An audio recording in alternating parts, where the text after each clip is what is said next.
स्वर्ग की ओर उठाते हुए उसकी तारीफ में कुछ समय बिताएंगे। धन्यवाद परमेश्वर, धन्यवाद परमेश्वर, धन्यवाद परमेश्वर, धन्यवाद परमेश्वर। हम आपकी तारीफ करते हुए आपके आंगनों में आते हैं परमेश्वर। धन्यवाद करते हैं प्रभु new life gospel temple church की वर्शिप टीम के लिए परमेश्वर पिताजी। हम इनके समर्पण के लिए आपका धन्यवाद करते हैं प्रभु जी। धन्यवाद करते हैं प्रभु जी खुदा प्रभु जी सारी टीम के लिए प्रभु जी, जो खुदा अपने बिजी शेड्यूल में से निकलकर प्रभु जी अपने काम काजों को पीछे छोड़कर प्रभु, अपने आराम को पीछे छोड़कर प्रभु जी खुदावन तुझे अपनी जिंदगी में पहला स्थान देने के लिए प्रभु जी इस तेरे पवित्र दिन में प्रभु जी तेरे आंगनों में आकर प्रभु तेरे लोगों की अगुवाई करते हैं परमेश्वर पिता। प्रस्तिश में हमारी अगुवाई करते और हमें खुदा के साथ एक करते हैं परमेश्वर। हम इनकी जिंदगियों के लिए आपका धन्यवाद करते, आपकी स्तुति करते, आपकी प्रशंसा करते हैं प्रभु। हम धन्यवाद करते हैं प्रभु अपने आंटी जी के लिए प्रभु जी, जिन्होंने आज प्रभु अपनी जिंदगी की बड़ी गवाही को बांटा है परमेश्वर पिताजी। प्रभु इनकी जिंदगी से हमने आज इस बात को देखा कि आप इम्पॉसिबल को पॉसिबल करने की सामर्थ्य रखते हैं परमेश्वर पिता। प्रभु जी धन्यवाद करते आपने इनके परिवार में प्रभु जी एक सेवक को खड़ा किया परमेश्वर पिता। इनकी बेटी के बेटे को परमेश्वर पिता आपने एक सेवक के रूप में खड़ा किया। हम उनकी जिंदगी के लिए आपको धन्यवाद देते हैं परमेश्वर पिता। और प्रभु जी एक एक परमेश्वर इस परिवार का जन जो यहाँ मौजूद है प्रभु जी, new life gospel temple family के लिए हम प्रार्थना करना चाहते हैं प्रभु जी। एक एक जन प्रभु जी जो प्रभु जी पीछे और आगे हर एक जन जो कहीं भी बैठा है प्रभु जी, मैं खास प्रार्थना करता हूं इस परिवार में प्रभु जो छोटे बच्चे आपने दिए हैं प्रभु जी, हम इस परिवार के छोटे बच्चों के लिए प्रार्थना करते हैं प्रभु जी, जो प्रभु जी अभी छोटी अपनी स्कूलिंग के अंदर है परमेश्वर पिता। प्रभु जी डिफरेंट ग्रेड्स में है परमेश्वर पिता। हम उनकी हेल्थ के लिए प्रार्थना करते हैं प्रभु जी, आप उन्हें अच्छी हेल्थ के साथ ब्लेस करें परमेश्वर पिता। आप उन्हें अच्छी विजडम के साथ ब्लेस करें प्रभु जी, ताकि खुदावन जब वो स्कूल में होते हैं प्रभु जी, जब वो प्रभु ट्रैवल करते हैं, जब वो अपने पेरेंट्स के साथ होते हैं, आपका पवित्र आत्मा उनकी सहायता की अगुवाई करे प्रभु जी। हम प्रार्थना करते हैं प्रभु इस परिवार के जवानों के लिए परमेश्वर पिता। प्रभु जी जहां जहां वो अपनी ड्यूटीज में है परमेश्वर पिता, जिन लोगों के बीच में आपने उन्हें रखा है परमेश्वर पिता, प्रभु डिफरेंट फील्ड्स में है परमेश्वर पिता, डिफरेंट एक्सपीरियंसेस को हर दिन वो उनमें से गुजर रहे हैं परमेश्वर पिता। हम प्रार्थना करते हैं प्रभु जी आपका पवित्र आत्मा उनकी सहायता करे, आपका पवित्र आत्मा उनको लीड करे और गाइड करे परमेश्वर पिता। और प्रभु आप उन्हें परमेश्वर पिता इस देश में एक विटनेस के रूप में तैयार करें, एक गवाह के रूप में तैयार कर दे परमेश्वर पिता जी। ओ परमेश्वर पिता ये स्थान आपने हमें दिया परमेश्वर, इस कलीसिया को इतना मजबूत किया, ताकत दी, सामर्थ दी, सबने आगे परमेश्वर तेरे बेटे बेटियों ने आगे आकर प्रभु जी इस कलीसिया का हिस्सा बनना चाहा बीते सालों से प्रभु जी। परमेश्वर पिता जैसे तेरे दास ने आज प्रार्थना में अगुवाई की परमेश्वर पिता, पास्टर वारिस जी ने कहा कि जब आप डिक्लेयर करते हो तो वो पूरा होता है। ओ परमेश्वर पिता विश्वास करते हैं कि तेरे दास ने आज जितने लोगों के लिए प्रार्थनाएं की उसमें से हमने सीखा कि प्रभु जब हम आपके वचन की घोषणा करते हैं तो प्रभु तेरे वचन और तेरे वायदे के मुताबिक तू सुनता और पूरा करता है प्रभु जी। ओ परमेश्वर पिता इस समय हम तेरा धन्यवाद करना चाहते हैं परमेश्वर, लास्ट वीक के सारी ब्लेसिंग्स के लिए प्रभु जी, तेरी प्रोटेक्शन के लिए, तेरी हीलिंग के लिए प्रभु जी, और हमारी कमियों में भी प्रभु जी, हमारी सिकनेस में परमेश्वर पिता तू हमारे साथ खड़ा रहा प्रभु।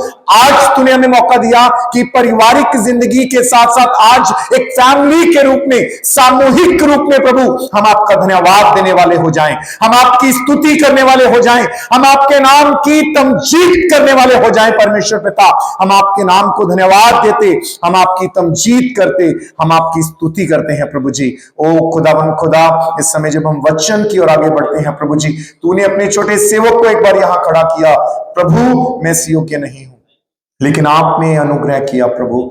आप मेरी जुबान को, मेरी देह को प्रभु, मेरी सोच, मेरे विचारों को प्रभु इस समय अपने कंट्रोल में ले लीजिए प्रभु, और अपने पुत्र हम सब के मुक्तिदाता यीशु नासरी के जीवित और सामर्थी लहू से धो दीजिए प्रभु। खुदावन खुदा और प्रभु इस बर्तन को तैयार करें कि इसमें से वचन तेरा है, सिखाने वाला पाक रू भी तेरा है। प्रभु वचन कोई पासबान नहीं सिखा सकता, लेकिन प्रभु वो तेरी ओर से सिर्फ वेसल के रूप में तेरी ग्रेस में चुना गया है, तेरी ग्रेस में रखा गया है। परमेश्वर पिता, मैं अपने आप को सबमिट करता हूं प्रभु, मेरी सोच मेरे विचारों को तू बंद कर प्रभु, और होने दे प्रभु तेरा पवित्र आत्मा इस वेसल में से होकर प्रभु आज के वचन को तेरे दास को सिखाए सबसे पहले, उसके परिवार को सिखाए सबसे पहले, और हम सब एक परिवार के रूप में सीखने वाले हों। अगले सारे कीमती वक्त को तेरे हाथों में सौंपते हुए प्रार्थना यीशु मसीह के नाम में मांग लेते हैं, आमीन। हम सब बैठ जाएं।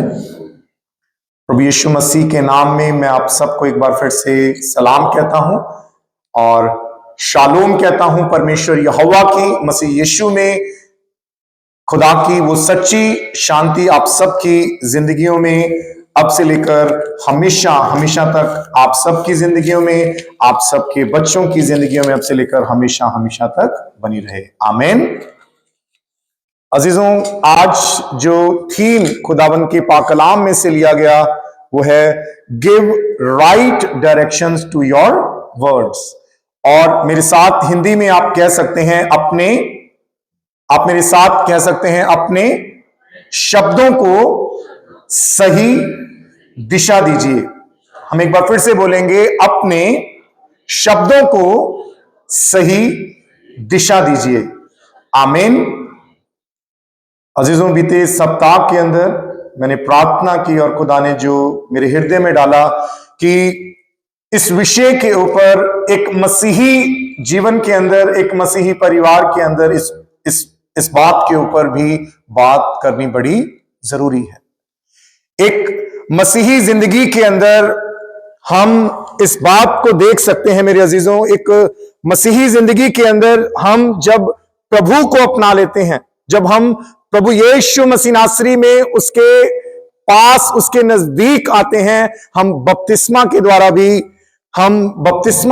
भी और पाकरू की समझ को हासिल करने के बाद भी जब एक मसीही संगति में जुड़ जाते हैं, बपतिस्मा पा लेते हैं, पाकरू की अगुवाई में पारिवारिक जिंदगी को जीना शुरू करते हैं, कलीसियाई जिंदगी को जीना शुरू करते हैं, मैं विश्वास करता हूं में से कोई भी ऐसा नहीं होगा जो प्रभु यीशु मसीह को चखने के बाद, मसीह यीशु का अनुभव करने के बाद वो अपने रास्ते को छोड़ दे, या जिस राह पर प्रभु ने उसे चलाया है वो उस राह को छोड़ दे।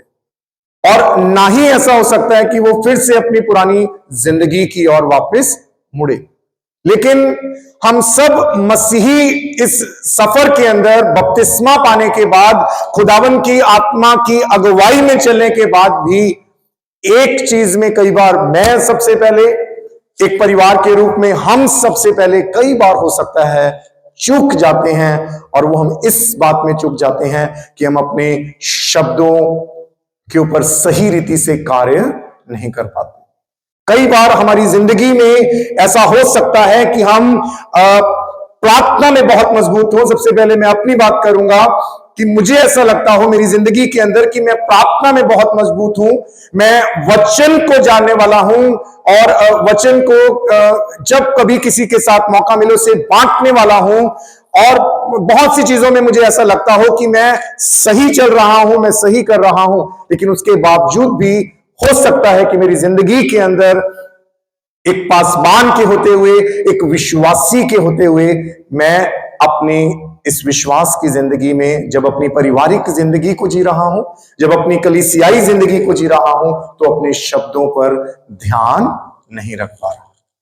अजीजों, ये बेहद जरूरी है, क्योंकि जब एक मसीही जिंदगी के अंदर हम अपने मसीही जिंदगी में जीते हुए सब कुछ सही कर रहे हो, लेकिन उसके दौरान अगर हम अपने शब्दों के ऊपर ध्यान नहीं दे रहे, हम किन शब्दों का इस्तेमाल अपनी पारिवारिक जिंदगी को जीते हुए, अपने जॉब सेक्टर के अंदर कलीसियाई जिंदगी को जीते हुए इस्तेमाल करते हैं, वो हमारी जिंदगी में एक बड़ी विपत्ति ला सकते हैं, वो हमारी जिंदगी के अंदर एक बड़ी मुश्किल को ला सकते हैं। अजीजों, एक बहन की जिंदगी की सच्ची जिंदगी को आपके साथ, आपके सामने रखना चाहता हूं। एक बहन के बारे में मैं जान पाया, वो चंडीगढ़ के अंदर रहते थे और चंडीगढ़ के अंदर वो एक अच्छे मसीही परिवार से बिलोंग करते थे। रेगुलर संडे चर्च जाने के बाद भी, लगातार प्रार्थना करने के बाद भी, लेकिन कई बार वो अपनी जिंदगी में जब मुश्किल हालातों से गुजर रहे थे, तो उन मुश्किल हालातों से गुजरते हुए कई बार वो ऊंची आवाज से रोते और परेशान होकर वो अपने आप को कोसते थे, वो अपने आप को कर्स करते थे। अपने परेशानी में आकर कई बार वो अपने आप को जोर जोर कर कर्स करते। ऐसा करते करते करते कई साल बीते और कई साल के बाद मालूम हुआ कि उनके शरीर के अंदर एक कैंसर जैसी एक रसौली बन गई। और अजीजों, वो उस कठिन समय में से निकले। उस कठिन समय में निकलने के कारण क्या हुआ कि वो जो कैंसर जैसी रसौली थी वो बड़ी होती गई, लेकिन उन्हें नहीं पता था कि समस्या क्या है। डॉक्टर्स को नहीं पता चला। पीजीआई हॉस्पिटल में लेकर कर गए। कई दिनों के बाद पता लगा, जब सिचुएशन काफी वर्ष हो चुकी थी, डॉक्टर्स ने इमरजेंसी में ऑपरेशन करने के लिए कहा। उनके सारे टेस्ट किए गए, हिस्ट्री चेक की गई। और अजीजों, लिखा, उस बहन ने अपनी गवाही में बताया कि उसने उस समय क्या किया। घुटनों के बल आकर जो कुछ अपनी जुबान से अपने लिए गलत अंगीकार किया, जो कुछ अपनी जुबान से अपने लिए गलत बोलना शुरू करते रहे वो अपनी उस सारी जिंदगी में, उसके लिए उन्होंने पश्चाताप किया। खुदा से घुटनों के बल आकर माफी मांगी।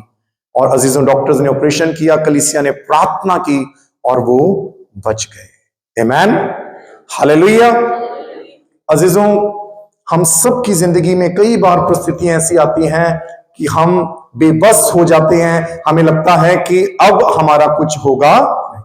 हम जब अपने मुंह से इस मसीही जिंदगी को जीने के बाद भी कई बार अपने लिए जिन बातों को बोल देते हैं, और एक बार नहीं, हम बार बार जब उन डिफिकल्टीज में आते हैं, फाइनेंशियल क्राइसिस हो सकता है, घर के अंदर पति पत्नी के बीच में कई बातों को लेकर कई इश्यूज हो सकते हैं, और कई बार हम तंग आकर जब अपने लिए कुछ कह देते हैं, या अपने जीवन साथी के लिए कुछ कह देते हैं, या अपने बच्चों के लिए कुछ कह देते हैं, अजीजों, वो चीज उसी समय जन्म ले लेती है। जैसे उत्पत्ति की पुस्तक में परमेश्वर यहोवा ने अपने मुख से जो कहा, और वो सब कुछ होता चला, वो सब कुछ क्रिएट हुआ। और खुदा का पाक कलाम कहता है कि हम सबको परमेश्वर ने अपने स्वरूप में जब बनाया, तो उसने इस पावर को आपकी और मेरी जुबान में भी दिया कि जब आप और मैं, जैसे पासवान ने, आदरणीय पास्टर वारिस जी ने प्रार्थना के दौरान कहा कि जितने वायदे खुदा के प्रॉमिसेस जो खुदा ने हमें दिए हैं, जब उसे हम विश्वास के साथ, फेथ के साथ डिक्लेयर करते हैं, एक मन होकर, खुदा हमारी सुन लेता है। अजीजों, परमेश्वर का कलाम कहता है खुदा सुनता है।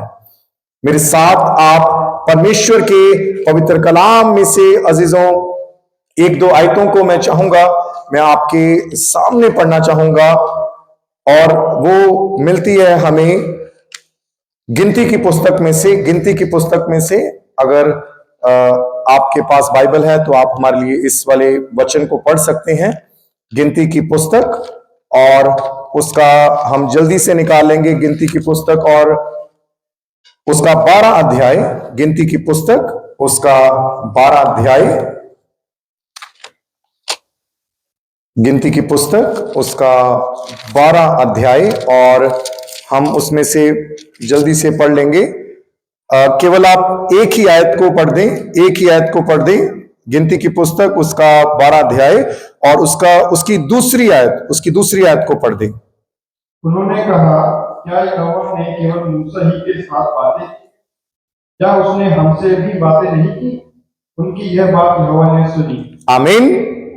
देखिए, परमेश्वर स्पष्ट रूप से इस वचन में हमें बताना चाहता है कि मूसा की बहन मरियाम ने और उसके भाई हारून ने आपस में बातें की कि क्या परमेश्वर ने मूसा ही को चुना है?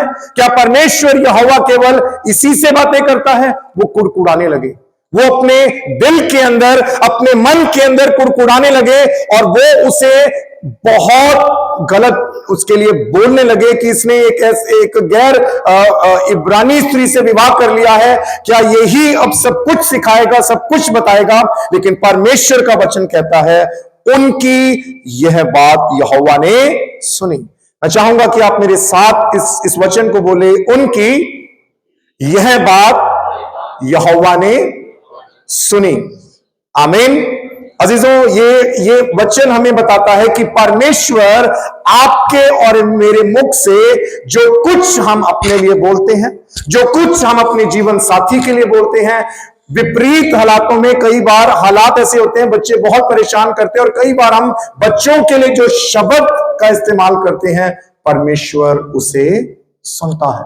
और अजीजों, वो वर्ड जो आपके मेरे और मुंह से निकलता है, वो उसी समय जन्म ले लेता है और वो कार्य करना शुरू करता है।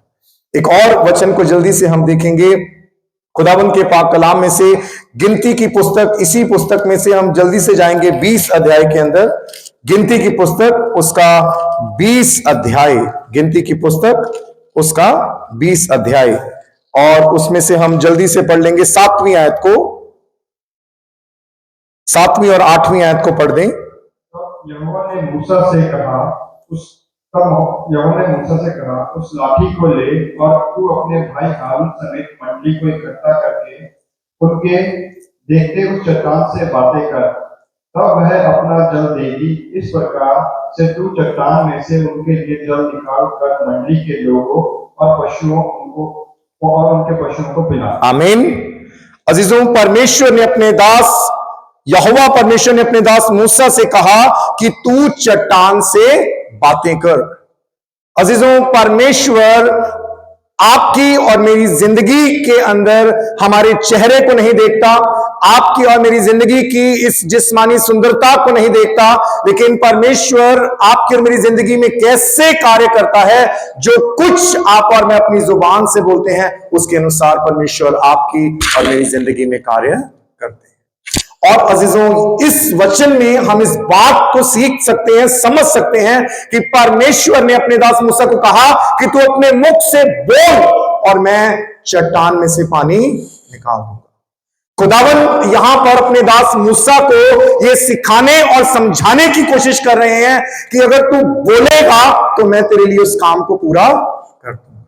लेकिन खुदावन का कलाम कहता है कि मूसा यहां कमजोर पाया गया, उसने बोलने की जगह, क्योंकि लोग इतना उसे तंग कर रहे थे, लोग इतना ज्यादा उसे परेशान कर रहे थे, उसने क्रोध में आकर जो उसे खुदा ने स्टाफ दिया, जो लाठी दी थी, उसने 2 बार उस चट्टान पर मार दी।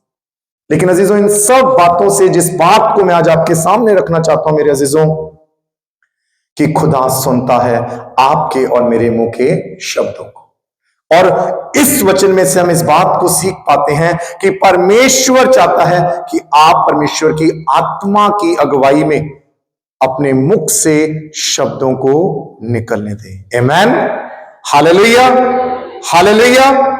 अजीजों, हाजिरा के किस्से को हम पढ़ेंगे नहीं, लेकिन आप और मैं सब खुदा के कलाम को जानने वाले हैं। हाजिरा, जिसे सारा ने अब्राहम से उसकी दासी कर उसका विवाह करवा दिया, और जब हाजिरा से उसके पास एक बेटा इश्माइल हुआ, खुदा का कलाम कहता है कि उसे एक दिन उसके घर से, इब्राहिम के घर से जाकर दूर देश में रहना पड़ा, क्योंकि सारा नहीं चाहती थी कि इजहाक का जो प्यार है, इजहाक को जो कुछ मिलना है, वो इश्माइल को मिल सके। लेकिन अजीजों, खुदावंद का पाक कलाम कहता है, आप इसे नोट कर सकते हैं और घर में जाकर जरूर आप इसे फिर से इस पर गौर कर सकते हैं। उत्पत्ति की पुस्तक उसका 12 अध्याय उसकी 15 से 18 आयत के अंदर हम इस बात को पाते हैं। उत्पत्ति की पुस्तक 12 अध्याय के अंदर पाया जाता है कि वो अपने बच्चे को एक झाड़ियों के नीचे रखकर वो दूर जाकर रो रो कर चिल्ला कर रोने लगी, और हो सकता है वहां पर वो परमेश्वर को पुकार रही, लेकिन इंग्लिश की बाइबल में इस रीति से लिखा कि परमेश्वर यहोवा ने उस बच्चे की सुनी। बच्चे के लिए नहीं लिखा कि बच्चे के बारे में सिर्फ इतना लिखा कि वो छोटा बच्चा एक झाड़ी के पास रखा गया और जो मां है वो दुखी होकर, परेशान होकर, अब उनके पास रहने के लिए कोई जगह नहीं थी, खाने और पीने का भी इंतजाम कोई आगे दिख नहीं रहा था, वो घुटनों के बल आकर रोने लगी। लेकिन बाइबल में ऐसा लिखा है कि उस बच्चे की परमेश्वर यहोवा ने सुन ली। अजीजों, हम इस बात से इस बात को समझ सकते हैं कि एक छोटा बच्चा जो बोल भी नहीं सकता, अगर वो रो रहा होगा, उस रोने में भी परमेश्वर ने उसकी उस भाषा को समझकर उसकी सुन ली।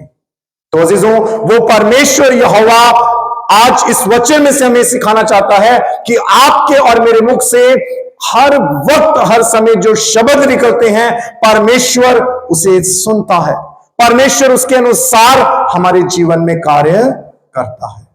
और अजीजों, ये सबसे जरूरी है एक मसीही जिंदगी के अंदर अजीजों, कि हम अपनी जुबान के लिए हर दिन खुदा से प्रार्थना करें, क्योंकि याकूब की पुस्तक जो आज आपके सामने पढ़ी गई, बुक ऑफ जेम्स को जो आज आपके सामने पढ़ा गया, उसमें लिखा कि इंसान जो आज के समय में जिसने सब तरीके के जानवरों पर अधिकार कर लिया, उन पर लगाम लगा ली, उन्हें अपने कंट्रोल में लिया, बड़े बड़े जहाजों को आज इंसान अपने कंट्रोल में ले चुके हैं, बहुत सारी न्यू इन्वेंशंस को हम देख रहे हैं कि इंसानों ने आज के दौर में सब कुछ चीजें जो अपने कंट्रोल में ले ली।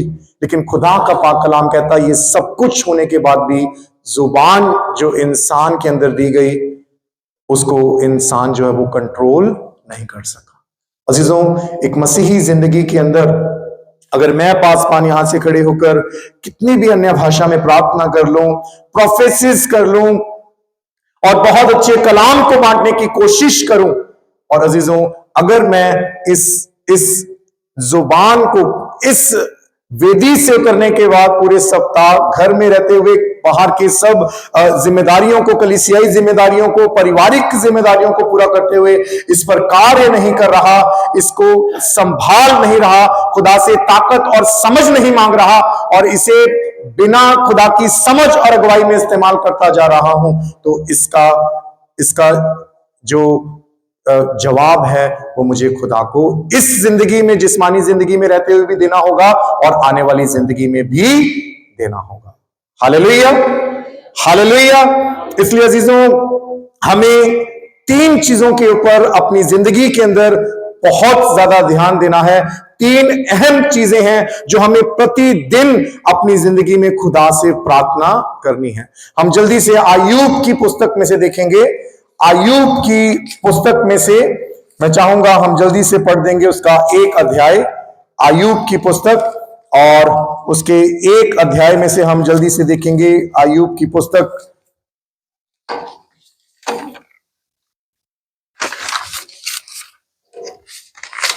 उसका 1 अध्याय और उसकी 7 आयत से लेकर 9 आयत तक पढ़ दें। यहोवा ने शैतान से पूछा, तू कहां से आता है? शैतान ने यहोवा को उत्तर दिया, पृथ्वी पर इधर उधर घूमते फिरते और खोज कर डालते आया हूं। यहोवा ने शैतान से पूछा, क्या तूने मेरे दास अय्यूब पर ध्यान दिया है? क्योंकि उसके तुल्य खरा और सीधा और मेरा भय मानने वाला और बुराई से दूर रहने वाला मनुष्य और कोई नहीं। आमीन। अजीजों, खुदावंद का पाक कलाम अय्यूब के जीवन से हमें आज एक बात को सिखाना चाहता है कि अय्यूब के लिए शैतान ने परमेश्वर यहोवा के पास आकर कहा कि तूने तो अपने दास अय्यूब के चारों ओर एक बाड़ा बांधा है, इसलिए मैं उसे छू भी नहीं सकता। हालेलुया। कोई ऊंची आवाज से कहेगा हालेलुया, हालेलुया। अजीजों, परमेश्वर यहोवा ने अपने दास अय्यूब की जिंदगी में जो कुछ उसके पास था, उसके घर में अगर बाहर कोई उसके ऊंट थे, उसके खेत थे, उसके पास जितना भी उस समय के हिसाब से जो करेंसी थी, जो कुछ उसका था, उसके बच्चे थे, बेटे बेटियां थे, जो कुछ उसका था, खुदा ने उसके चारों ओर क्या किया था? एक बाड़ा बांधा। लेकिन अजीजों, वो बड़ा टूटा कैसे? हम जल्दी से देखेंगे अय्यूब की पुस्तक, उसके 3 अध्याय की 25 आयत को सुना जाएगा। अय्यूब की पुस्तक उसके 3 अध्याय की 25 आयत को। क्योंकि जिस डरावनी बात से मैं डरता हूँ वही मुझ पर आ पड़ती है, और जिस बात से मैं भय खाता हूँ वही मुझ पर आ जाती है। आमीन। अजीजों, खुदावन का पाक कलाम अय्यूब की पुस्तक में हमें सिखाना चाहता है कि क्या कारण रहा कि वो बाड़ा टूट गया।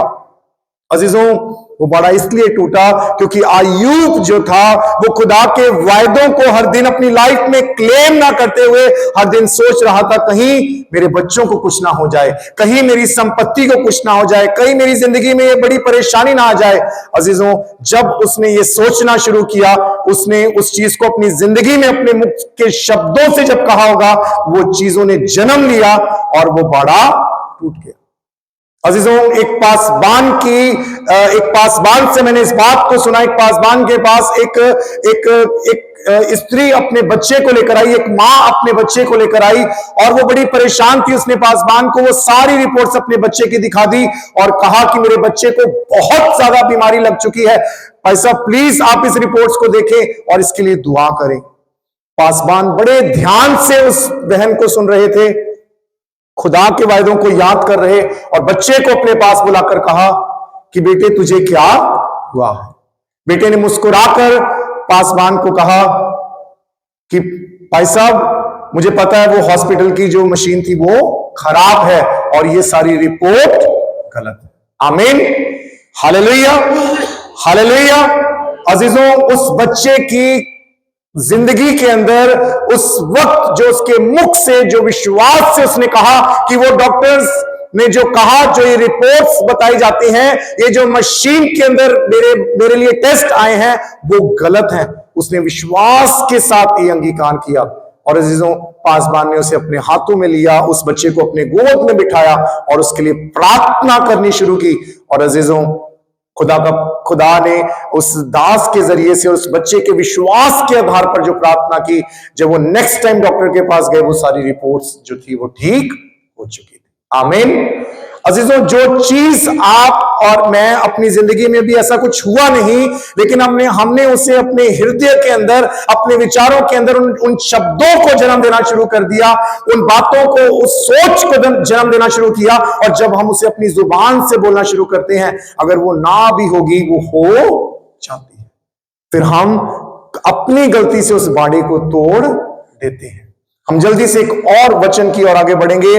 मैं चाहूंगा कि इस वचन को जल्दी से पढ़ दिया जाए। पहले बाड़े के ऊपर देखेंगे जो आज हमें अपनी जिंदगी में लगाने की जरूरत है। भजन संहिता उसकी 34 अध्याय की 7वीं आयत को सुना जाएगा। यहोवा के डरवैयों के चारों ओर उसका दूत छावनी किए हुए उनको बचाता है। आमीन। यहोवा के डरवैये, अब परमेश्वर के बेटे बेटियों के चारों ओर हमेशा उस परमेश्वर की ओर से एक दूत जो है वो पहरा लगाए रखता है। परमेश्वर आज आपकी और मेरी जिंदगी के अंदर हर दिन जो है वो स्वर्गदूतों का बाड़ा लगाकर रखता है। शद्रेक, मशेक और अबदनेगो की जिंदगी के अंदर देखते हैं, जिस दूसरे बाड़े की बात मैं कर रहा हूं वो खुदा की अग्निमय दीवार है जो हमेशा हमें संभाले रखती है। जकरिया की पुस्तक उसके 2 अध्याय की 5वीं आयत को भी पढ़ दिया जाए। जकरिया की पुस्तक उसका 2 अध्याय उसकी 5वीं आयत। यहोवा की यह वाणी है कि मैं आप उसके चारों ओर आग की सी शहरपनाह ठहराऊंगा और उसके बीच में तेजों में होकर दिखाई दूंगा। आमीन, आमीन। अजीजों, एक विश्वासी की जिंदगी में सबसे ज्यादा जरूरी है कि वो प्रतिदिन जब वो भोर को उठता है, जब वो काम पे जाने लगता है, उससे पहले वो खुदा से प्रार्थना करे। भजन संहिता में जैसा लिखा, वो प्रतिदिन खुदा से प्रार्थना करे कि परमेश्वर मेरे मुंह के शब्दों को, मेरी सोच, मेरे विचारों को, मेरे जीवन साथी, मेरे बच्चों को अपने स्वर्गदूतों की पनाह में छिपा। और दूसरा, जैसे शद्रेक, मेशक, अबदनेगो को आग के भट्टे में डाला था, लेकिन चौथा, प्रभु यीशु मसीह उनके साथ था, क्योंकि उनका विश्वास था कि खुदावंद यीशु मसीह वो अग्निमय दीवार है, उस अग्नि को दूसरी कोई अग्नि, कोई दूसरी कोई ताकत छू नहीं सकती। जब आप और मैं अपने जुबान के शब्दों के लिए प्रार्थना करेंगे, अपने लिए प्रार्थना करेंगे कि प्रभु मुझे, मेरी पत्नी को, हमारे मुख से निकले हर एक शब्दों को, हमारे बच्चों की जिंदगी को तू अपनी पवित्र अग्नि में छिपा ले, अजीजों, शैतान उस पर कभी कार्य कर ही नहीं सकता। तीसरा और आखिरी अजीजों, ये हम आप इसे जानते से पढ़ेंगे नहीं, निर्गमन की पुस्तक उसके 12 अध्याय की 23वीं आयत के अंदर अजीजों खुदावन का कलाम कहता है कि परमेश्वर ने अपने दास मूसा को कहा था। अजीजों खुदा का कलाम कहता है कि उसने कहा कि एक मेमने को कुर्बान करना और उसके लहू को अपने हर एक अलंगों पर, अपने कमरे की दीवारों पर लगा लेना, ताकि जब मौत का साया होकर गुजरेगा वो तुम्हें छू ना सकेगा। आज वो लहू आपके और मेरे लिए मसीह यीशु का लहू है। मेरे अजीजों, आपको और मुझे प्रतिदिन इन 3 बाड़ों को अपनी जिंदगी में लगाना है। अजीजों, आपको और मुझे खुदा से प्रतिदिन प्रार्थना करनी, प्रभु मुझे, मेरे बच्चों को, मेरे इस कलीसिया, मेरे इस परिवार को अपने दूतों के बारे में और अपनी आग की उस दीवार की उस प्रोटेक्शन में हमें बांध के रख, हमें अपने पुत्र यीशु के लहू में बांध के रख। और अजीजों, आखिरी चीज मैं आपके सामने रखना चाहता हूं। खुदावंद का कलाम कहता है कि जब कभी आपके और मेरे सोच में भी कुछ गलत आ जाए, कई बार बच्चे गलत स्वप्न ले लेते हैं, गलत सपना आ जाता है और हम उसे सुनते हैं अपने बच्चों से और सुनकर चुप हो जाते, इग्नोर कर देते हैं। हम कभी प्रार्थना नहीं करते कि यीशु के लहू में, यीशु मसीह के नाम में मैं इसे कैंसल करता हूं। और अजीजों, कई बार हम चीजों को इग्नोर करते हैं और वो जन्म ले लेती है, और जब वो जन्म लेती है वो एक बड़ी मुसीबत के रूप में हमारे बच्चों की जिंदगी में, हमारी जिंदगी में कार्य करने लगती है। अजीजों, मैं आपको आखिरी में अपनी गवाही को बांटना चाहूंगा। ये मेरी जिंदगी की गवाही है और मैं कई सालों बाद इसे समझ पाया कि खुदा ने उस कार्य को मेरी जिंदगी में कैसे किया। मेरी जिंदगी में मैं बहुत से मुश्किल वक्तों में से गुजरा, उसमें से एक चीज को मैं आपके सामने रखना चाहूंगा आखिरी में। मेरी लाइफ में एक बार बहुत ज्यादा प्रॉब्लम आ गई और यहां तक कि मुझे सुसाइड अटेम्प्ट करना पड़ा। और उस सुसाइड के करने के बाद खुदा ने जब मुझे जिंदा रखा, खुदा ने मुझे मौत के मुंह से, खुदा ने मुझे कब्र में से निकालकर फिर से ये जो नई जिंदगी दी कि आज आपके सामने मैं खड़ा हूं, मैं सही सलामत हूं। लेकिन इन सारे इंसिडेंट के बाद मेरे मदर को मुझे पीजीआई हॉस्पिटल के अंदर लेके जाना पड़ा और मैं नहीं जानता था, मुझे साइकेट्रिक वार्ड में लेकर जाया गया। मेरा आज भी वहां पर एक परमानेंट जो कार्ड है वो बना हुआ था। और मैंने अपनी मदर को बोला कि आप इसे संभाल के रखना, मेरी जिंदगी की बहुत बड़ी गवाही। मेरा साइकेट्री कार्ड बना और डॉक्टर ने मुझसे सब कुछ पूछा कि क्या आपको घर में अच्छे कपड़े नहीं मिलते, अच्छा खाना नहीं मिलता, आपके पास फ्रेंड्स नहीं। मैंने बोला कि मैंने अच्छी स्कूलिंग की, मेरे पास अच्छे दोस्त हैं, मेरे पास जितने दोस्त हैं। डॉक्टर ने मेरे से पूछा क्या कोई ड्रग्स लेता, कोई नशा करता। मैंने कहा ऐसा नहीं है। उन्होंने और कई सारे सवाल पूछे कि घर में कोई फाइनेंशियल प्रॉब्लम है। मैंने बोला ऐसी कोई प्रॉब्लम नहीं। डॉक्टर एक के बाद जब मेरी काउंसलिंग कर रहा था, मुझसे कई सवाल पूछ रहा था कि क्या कारण है कि इसकी जिंदगी में हालात आए। लेकिन एंड में उन्होंने मुझे एक बात बोली कि एक मेडिसिन है जो आपको पूरी उम्र खानी पड़ेगी, अगर आप इस मेडिसिन को नहीं खाओगे तो आपका दिमागी संतुलन ठीक नहीं रहे। मैं अपने मदर के साथ रिक्शे में बैठा, हम वापस घर जा रहे थे और उस रिक्शे में बैठते हुए मुझे नहीं पता ये कलीसिया की प्रार्थनाओं से हुआ, एक मां की प्रार्थनाओं से हुआ हर दिन अजीजों। लेकिन उस समय मेरे मुख से एक डिक्लेरेशन निकली। मैंने अपनी मदर को कहा कि सिर्फ यीशु मसीह ही मुझे चंगा करेगा, मैं इस दवाई को आज से नहीं खाऊंगा। आमीन। अजीजों, मेरे इस डिक्लेरेशन के बाद मैंने सिर्फ एक दिन अपने मदर के कहने पे वो दवाई खाई। उसके बाद मैंने आज तक कोई किसी तरीके की मैंने दवाई नहीं ली। और अजीजों, मैं इस गवाही से आपको बताना चाहता हूं कि आपका एक सही अंगीकार आपकी जिंदगी को, आपके परिवार की जिंदगी को बदल सकता है। आमीन, हालेलुया, हालेलुया। अजीजों, मेरी मदर ने मुझे उस दिन बताया जिस दिन मैंने संपूर्ण रूप से यीशु मसीह को स्वीकार किया। मेरे मदर ने कहा कि वो कम से कम 2 से 2.5 साल तक, जब मैं घर से दूर जा चुका था, मैं अपने पेरेंट्स से दूर जा चुका था, मैं अपने खुदा से दूर जा चुका था, मैं अपने आप से दूर जा चुका था, मेरे मदर ने रोज सुबह 4 बजे उठकर मेरे पापा से छिपकर आंसुओं के साथ प्रार्थना करते रहे। उन्होंने कभी ये प्रार्थना नहीं की कि मेरा बेटा पासवान बन जाए, क्योंकि मैं किसी और फील्ड के अंदर था, मैं होटल लाइन के अंदर था। और 2 साल मैंने चंडीगढ़ के अंदर डिफरेंट होटल्स के अंदर काम किया और उसके बाद प्रभु ने मुझे मौका दिया थियोलॉजिकल स्टडी को करने का। लेकिन मेरी मदर ने मुझे उस दिन ये बात रिवील की जिस दिन मैंने प्रभु को पूरी तरह से स्वीकार किया। मेरे मदर ने बताया कि मैं हर दिन मेरे लिए आंसुओं के साथ सुबह 4 बजे उठकर प्रार्थना करते थे कि मैं अपने दोनों बेटों के हाथों में खुदा का कलाम देखना चाहती हूँ। पासबान ने प्रार्थना की, जिस कलीसिया का मैं हिस्सा था, पूरे लोग, पूरे घर मेरे घर के अंदर मेरे मदर अक्सर लोगों को बुलाया करते थे कि आकर हमारे घर प्रार्थना किया करो, प्रार्थना किया करो। अजीजों, मैं एक पासबान होकर आपको यह कहना चाहता हूं कि मैं कभी किसी पासबान के हाथ नहीं आ सका। हमारे घर प्रेयर मीटिंग्स होती थी, मैं अपनी बाइक लेकर घर से चला जाता था। एक लाइफ में एक ऐसा टाइम आया कि जब मेरे घर में बहुत ज्यादा प्रेयर मीटिंग्स हुई तो मैं घर से दूर रहने लगा। लेकिन अजीजों, वो प्रार्थनाओं में जो डिक्लेरेशन मेरे लिए होती रही, वो चीजों ने मेरी जिंदगी में जन्म लेना शुरू किया। आइए हम सब जन अपनी आंखों को बंद करें, अपने सिरों को परमेश्वर यहोवा की हजूरी में झुकाएं और दुआ करेंगे। स्वर्गीय परमेश्वर पिता, हम आपके चरणों में आते हैं प्रभु जी। खुदाबंद खुदा, प्रभु, जब हम अपने बच्चों के लिए जो कुछ विश्वास से मांगते हैं परमेश्वर, वो होता है प्रभु। पासबान एक वेसल है खुदावंद खुदा, जो डायरेक्शन दे सकता है परमेश्वर पिता। आपका पवित्र आत्मा हमारा वो हेल्पर है परमेश्वर पिता, हमारा वो सहायक है परमेश्वर पिता, जो हमें खुदा के नजदीक ला सकता है प्रभु। लेकिन कार्य हमें करना होगा परमेश्वर पिता, हमें तेरे लिए खड़ा होना होगा परमेश्वर पिता। हमें अपनी जुबान से प्रभु जी तेरे कलाम के मुताबिक सही और सच्चे अंगीकारों को करना होगा। जिंदगी के हर हालातों के अंदर, हर परिस्थितियों के अंदर परमेश्वर पिता, तू प्रभु जी जब हमारे मुख से परमेश्वर तेरे वायदों को हम रिलीज करते हैं अपने बच्चों के लिए, चाहे वो परमेश्वर दुनिया में खो भी गए हो, वो परमेश्वर तू अपने वचन की ताकत से परमेश्वर ने वापस लाना जानता है प्रभु जी। अगर कोई आज नशे की हालत में है परमेश्वर, अगर कोई ड्रग्स में है, अगर किसी भी तरीके की कोई एडिक्शन में है परमेश्वर पिता, अगर परमेश्वर पिता कोई रॉन्ग रिलेशनशिप्स में है परमेश्वर पिता, तू उन्हें वापस लाने की सामर्थ रखता है परमेश्वर पिता। तू परमेश्वर पिता मुर्दों को जिंदा कर देता है प्रभु जी।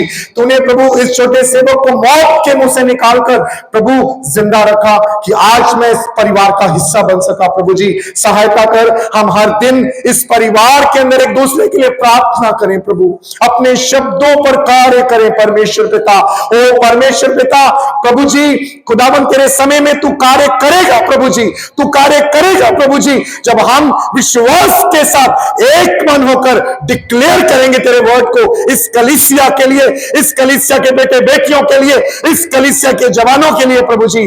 खुदावन खुदा, केवल पासबान के परमेश्वर हाथ रखने से बदलाव नहीं होगा, लेकिन जहां कलीसिया मिलकर प्रभु जी तेरे वचन को डिक्लेयर करेगी प्रभु जी, मिलकर अंगीकार करेगी प्रभु जी, तू वहां सिचुएशंस को बदल देगा परमेश्वर पिता, तू वहां हालातों को बदल देगा परमेश्वर पिता। और प्रभु तेरे छोटे सेवक की आज प्रार्थना है प्रभु, इस कलीसिया, इस परिवार के जवानों की जिंदगी में तू कार्य करेगा प्रभु। आज हम मिलकर एक परिवार के रूप में अपने बच्चों के लिए, अपने ग्रैंड चिल्ड्रंस के लिए प्रार्थना करते हैं प्रभु। इस देश में तूने एक परमेश्वर अपने वॉरियर के रूप में खड़ा करेगा, एक सोल्जर के रूप में खड़ा करेगा, एक इवेंजलिस्ट के रूप में खड़ा करेगा, और वो जिस भी प्रोफेशंस में होंगे ओ परमेश्वर पिता, वो तेरी गवाही देंगे, उनके जीवनों से लोग तुझे जानने पाएंगे प्रभु जी। ये आज इस कलीसिया की डिक्लेरेशन है परमेश्वर, ये हमारा अंगीकार है, ये हमारा अंगीकार है, ये हमारा अंगीकार है प्रभु जी, कि हम मिलकर इस कलीसिया को प्रभु जी खुदावन तेरी खुदावन सच्ची सेवा के लिए प्रभु जी इस देश में प्रभु कार्य करेंगे प्रभु जी। और अब तक प्रभु हम धन्यवाद देते हैं प्रभु जी आदरणीय तेरे दास के लिए, पैसा वारिस जी के लिए प्रभु, उनकी पत्नी के लिए, उनके बच्चों के लिए, उनकी सेवाओं के लिए, और अब तक जितने पासबान यहाँ है ओ परमेश्वर, हम उनकी सेवाओं के लिए, उनकी जिंदगी के लिए तुझे धन्यवाद देते प्रभु। तूने लंबी उम्र दे, उनके बच्चों को ब्लेस कर, उनकी आने वाली पीढ़ियों को खड़ा कर, अपनी सेवा के लिए इस्तेमाल कर, हर हालातों में से प्रभु तू उनके साथ खड़ा हो। और इस कलीसिया में जितने जन यहाँ बैठे हैं प्रभु, जितने जन बैठे हैं, बोर्ड मेंबर्स के लिए प्रार्थना करते हैं, एक एक कलीसिया के बेटे और बेटियों के लिए प्रार्थना करते हैं प्रभु, जिन्होंने बैक स्टेज पे खुदावन खुदा कभी सामने ना आकर प्रभु इस कलीसिया, अपने इस परिवार के लिए प्रार्थनाएं की प्रभु, अपने हाथों को हर समय आगे बढ़ाया गुप्त रूप से प्रभु जी।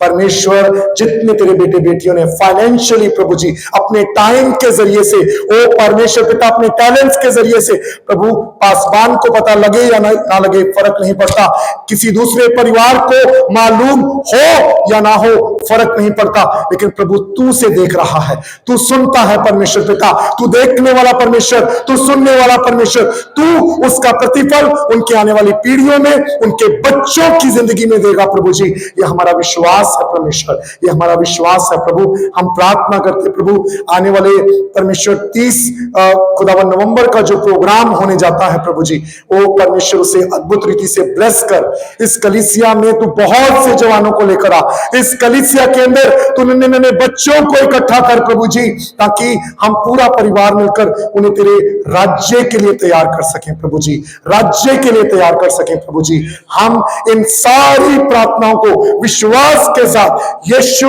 मसीह के नाम में हाँ और आमीन में ऊंची आवाज से मांग लेते। आमीन। सब ऊंची आवाज से कहें आमीन, आमीन। आइए हम सब जन अपने स्थानों पे खड़े हो जाएंगे और मिलकर जैसे खुदावंद यीशु मसीह ने हमें दुआ करना सिखाया दुआ मांगे। आए हमारे बाप, तू जो आसमान पर है, तेरा नाम पाक माना जाए, तेरी बादशाहत आए, तेरी मर्जी जैसे आसमान पर पूरी होती जमीन पर पूरी हो। हमारी रोज की रोटी आज हमें बख्श दीजिए, जैसे हम अपने कसूर वालों को मुआफ करते हैं, आप भी हमारे कसूरों को मुआफ कीजिए। हमें आजमाइश में न पड़ने दीजिए, बल्कि बुराई से बचाइए, क्योंकि बादशाहत, कुदरत और जलाल हमेशा तक आप ही का है। आमीन।